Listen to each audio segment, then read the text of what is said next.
Noong last Philippine Cup nga ay nadisgrasya itong si Kevin Alas sa laban nga nila kontra Magnolia noong semis. Kung kaya't dalawang conference nga ang na-miss niya noong 2018. Pero ngayong 2019 nga, parang mangyayari ulit ata ang nangyari sa kanya last year.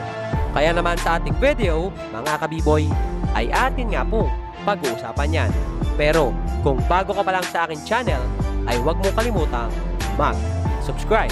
Si Kevin Alas nga po ay nag-average ng 8.4 points per game, 3.4 rebounds per game, and 4.6 assists per game sa kanyang unang 5 laro ngayong season, kung saan sa kanilang last game kontra sa Meralco ay nakipagbakbakan nga siya sa rebound kontra dito kay Cliff Hodge at tawang naging masama nga ang bagsak niya sa court.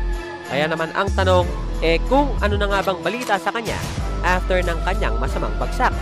Dahil nga sa isang statement, sabi ng NLEX ay kumpirmado na bumalik ng araw ang ACL injury ni Kevin sa laban nga nila kontra sa Meralco.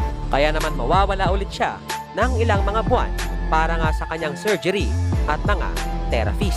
At nagpapasalamat nga rin pala ang NLEX sa ating pinakitang suporta last year kay Kevin Alas sa kanyang injury. At sana nga ngayong 2019 ay same support pa rin at prayers ang ating ibigay kay Kevin Alas para nga sa kanyang mabilis na recovery mula sa kanyang injury. Kaya naman yon, hanggang dito na lang at maraming salamat sa panonood. And once again, this is Bob Games TV saying, bye-bye!